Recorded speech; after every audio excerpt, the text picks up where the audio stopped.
Okay, hello and welcome to this month e-commerce network meeting that we are having with the Swedish Chamber of Commerce in China. And this month topic will be Tmall Global. And my name is Helena and I'm from Empress Consulting. And with me I have.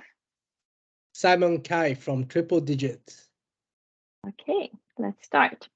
So today the topics we will go through about Tmall Global is a short introduction. And we will also go over what is actually cross-border, a little recap that we've been showing before. We will also talk a little bit what are the advantages and disadvantages with opening a store on Tmall Global compared to having a Tmall domestic store. We will also show some case studies. And also, if you're a brand that are interested in opening a store on Tmall Global, we will also go through the cost and the approval procedure, and then discuss a little bit about the potential of the platform in the future. So Tmall Global is a B2C cross-border platform opened by or founded by Alibaba. And it's sort of an easier way to access the Chinese market, but we will discuss this a little bit later, what it means. But we know a lot of brands actually have entered China through this Tmall Global platform. It's a sort of a way to test out the market. And also later on, maybe they will open a domestic store. Most customers have been millennials in the past years, but we can also see now that Gen Z start to play a more and more important role. And also the popular product categories on the platform is the baby, beauty, and nutrition and supplements. And here, Simon, you will talk a little bit about this later, what kind of product categories that works better on the platform. Yeah, I will. So a short recap, what is the cross-border? So we can see here the consumers are in China and they will order and make the payment of the order on Tmall Global on the brand's flagship store. And then the order will be sent to the brand. And in this case, the brand might be in Sweden. And then the brand can choose to either have the stock of the products in the home market, or they can store them in a bonded warehouse in China. And a bonded warehouse means that the products are geographically located in China, but they are not imported into China yet. So for each order, the brand will send the products either through the bonded warehouse or from the home market into China. And then the duty will be paid then per order that are coming in, being imported into China, and then finish the last mile delivery to the consumer. So this is a very general overview of what cross-border actually looks like. And there are some advantages of having a Tmall global store. Like we said in the beginning, it's sort of an easier way. And the reason to that is that you not necessarily need a Chinese trademark or a Chinese company to start selling on the platform. If you're selling on Tmall domestic, that means you need to have a Chinese company and you need to have apply for the Chinese trademark. But by opening on Tmall Global, you actually don't need these two. So that's why it's sort of an easier way to access the market. There are also less import regulations or less strict import regulations.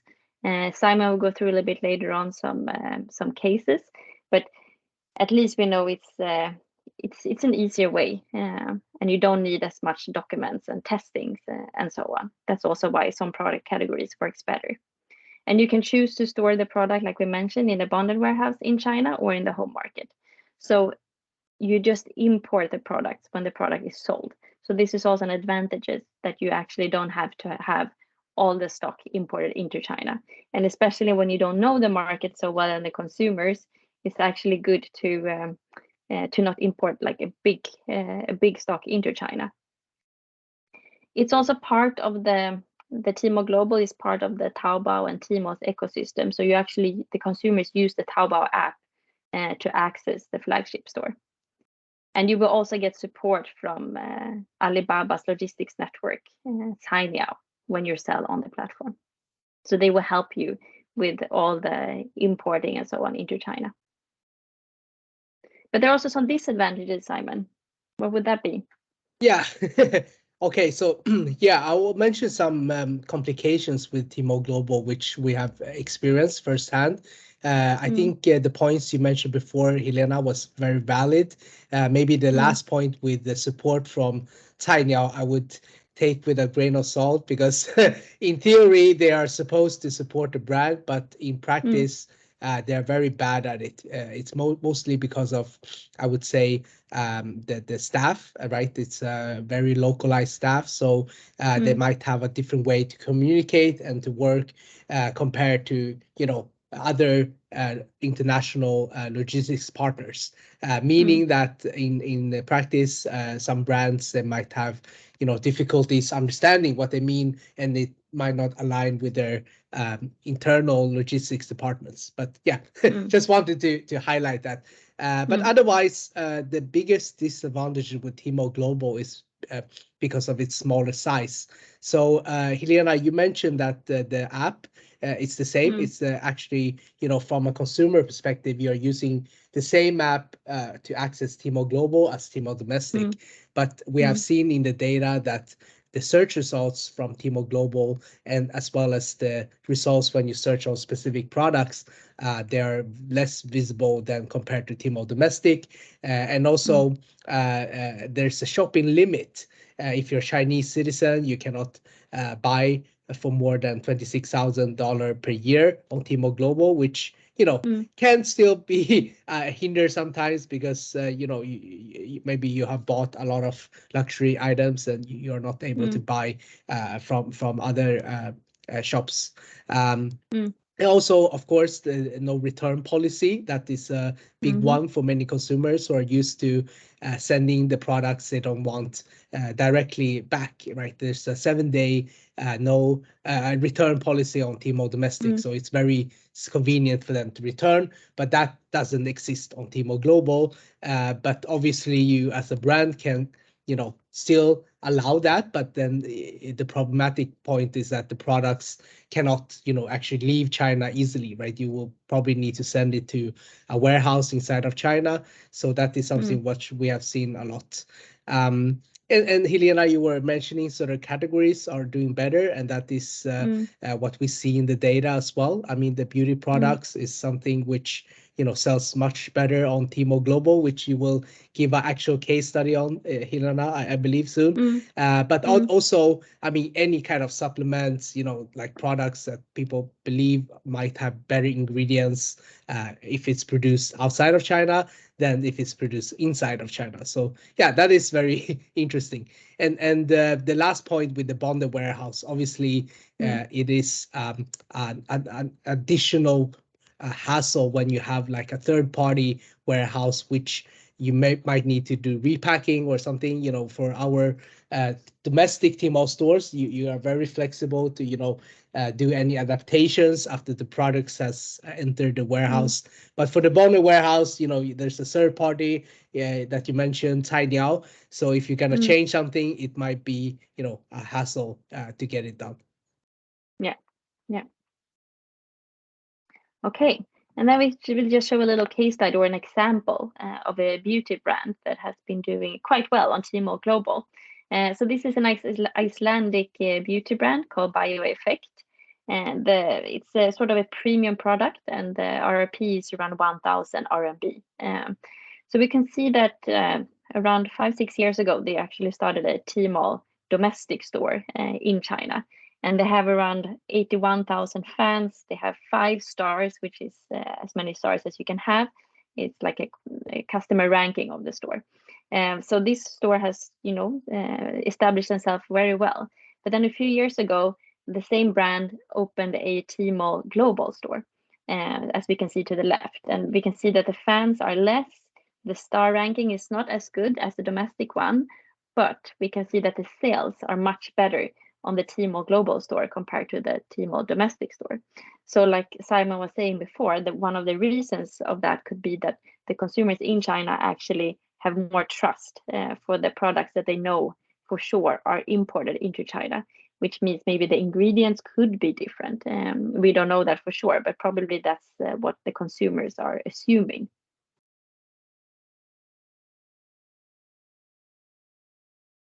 And then we have some other examples, Simon. From Yes, Tmall Global yeah, store. I just want to mention one case when we have a beauty product right from Europe. So they actually face some difficulties because I mean, in general, Tmall Global is quite easy to import into China. But in some cases, like this one, when you have ingredients that doesn't exist in China, then there could be some hiccups. And here I want to just highlight that there might be a necessity to provide additional documentation when it comes to certain ingredients, for example, that doesn't exist in China, and these kind of issues still arise. But I think with a good partner that has done this many times before, they will help you, to make that happen with Tmall Global, so that you have no delays. Yeah, that's important. And if you would like to open a store, what would be the cost and approval procedure, Simon? Yeah, so I just briefly, this is just a benchmark. There might be some difference depending on which category, but in general, you'll have a deposit, which means that there's money that you get back the day that you are actually closing the store. And then you have a yearly fee, which is, based on, I would say, a little bit different for each category. But that is to ensure that you actually run the store, so it's not sitting idle. And then Tmall Global, they will charge a 4% commission on each sale, and then you will have this 9.1% cross-border tax, which you mentioned, Helena, before, is sort of like a general tax which is charged for each sale that is made. So you don't actually pay it if there's no sale, but that is easy calculation from the brand side. And then you will have the software fee, which is optional choice, but recommended, so that you can see which products are selling from your competitors, etc. So it's a good way to, optimize the store. And the last one is the logistics, and that is the last mile delivery, going from the warehouse to the end consumer. Yeah, and depending on where geographically you are in China, that cost might be different. Yeah. Yeah, good. And also just to mention, if you open the Tmall Global store as a brand, you were mentioning before there might be, some communication issues with signing out the logistics partner, but also in most of the cases, it's very similar to Tmall Domestic, that you will actually work with a Tmall partner or an agency in China to run the store for you. So that's very similar to Tmall Domestic. And they will help to sort out all this, all the costs and deposits and so on, if the communication is not so smooth. So what do we think about this platform, the potential in the future? We have seen that in the past year, and that could be because of the pandemic, that consumers not been able to travel out of China to shop in Paris or, I don't know, New York, where they used to go shopping for international brands. So we've seen that the sales actually has increased on Tmall Global a lot in the past years, and that could be one of the reasons. Yeah, and also, I mean, obviously, when the brands they see that the Chinese market is growing with the growing middle class, they want to provide this easy access for the consumer to get their brands. So Tmall Global is still the easiest way for a brand to sell online in China today.